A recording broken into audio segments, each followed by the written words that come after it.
A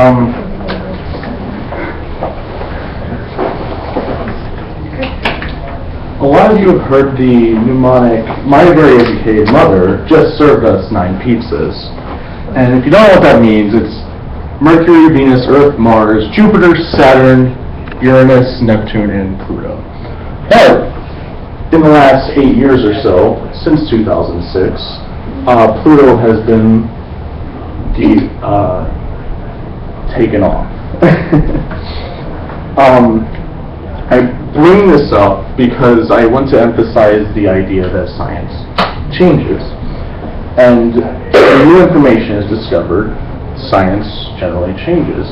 And throughout this entire presentation, I will talk about how science changed after we discovered a certain thing that changed what we knew, using this particular example.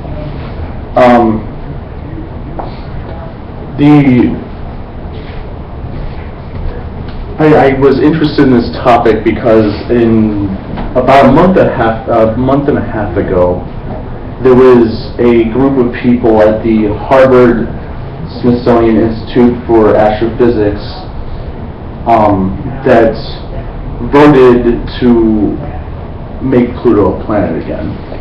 But this was just basically a straw poll, so it doesn't really hold any real merit. But it just shows to, even 8 years later, this is still a hotly debated thing in the science community. And I really just want people, the public, to know the reasons why, because I get a lot of people who ask me, why isn't Pluto a planet? Because they don't know the reasons, they just heard, and they're like, oh, Pluto's not a planet, you know. So, why is Pluto and similar objects to Pluto not planets? Why shouldn't they be planets? And why is this important to the scientific community?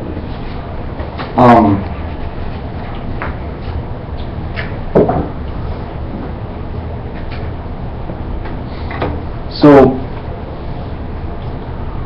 there have been discoveries since Pluto was discovered in the 1930s that there are planets, objects, larger than Pluto, such as Eris. This is the one that sparked it. Eris was out further than Pluto, and it has one moon. This is a picture that they found. This is the original picture they took of it. So, they're looking out and they see this object that's bigger, so they're like, do we want to make a 10th planet, or do we want to reclassify it because we don't want a 10th planet?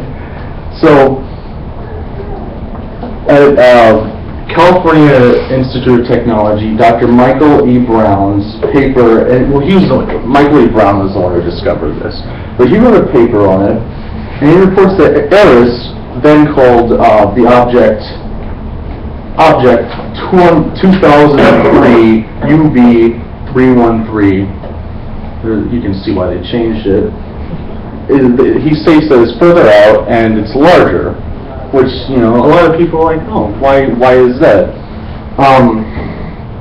Well, it sparks some debate because do we want to add a 10th planet? If we add that, what if we find more? And we did find more. And Makemake, Haumea, Sedna, and so on.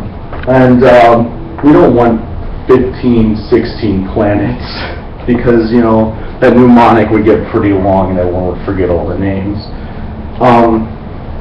But Eris was first discovered in 2003 at the Palomar Observatory at the California Institute of Technology. And NASA says that, NASA.gov says that in 2005, the discoverer, Michael E. Brown, placed it on a waiting list to become a planet.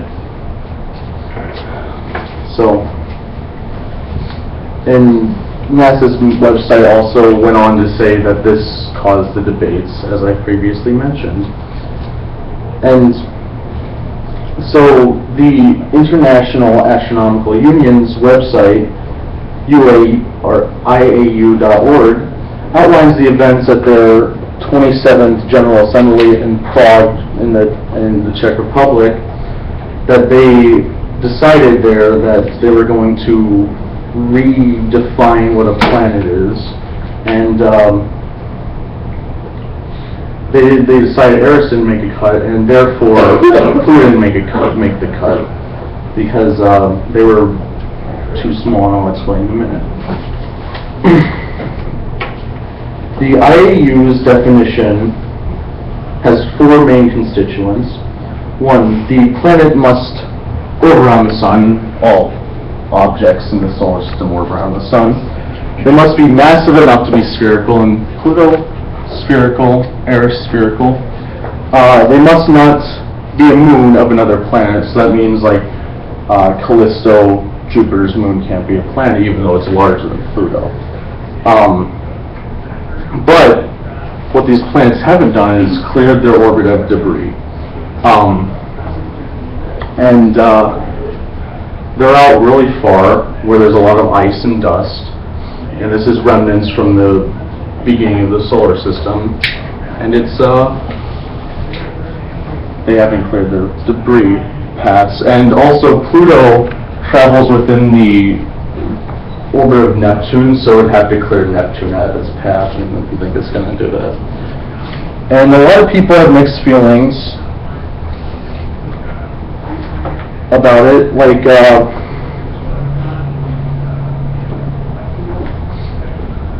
the definition that I've said makes the communication about objects a lot easier. It's just easier, and dividing things up is similar to taxonomy and biology, and it just makes it easier for everyone. And Pluto just moved to more similar company.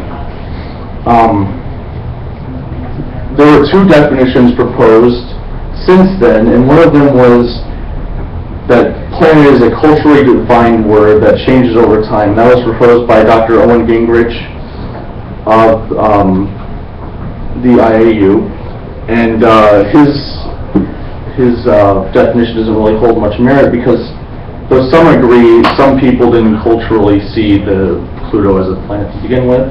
And the other one was Dr. Dimitar Sasolov from Harvard, and he says that planets are spherical lumps that form around stars or stellar remnants, but that would make everything that's circular in the solar system a planet, and that we just can't do that because we'd have thousands. And others agree with the current definition like me.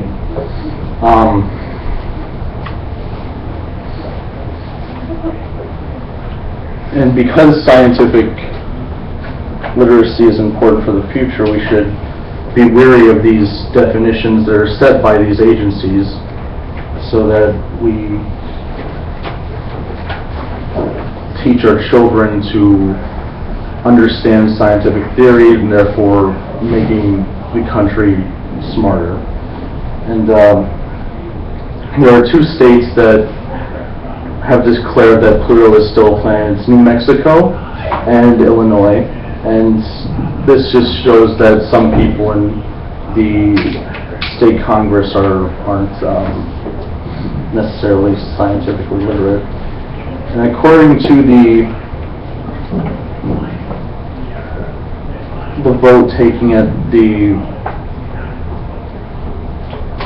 Harvard Smithsonian Center for Astrophysics, the majority of Americans still consider Pluto to be a planet, like I said earlier.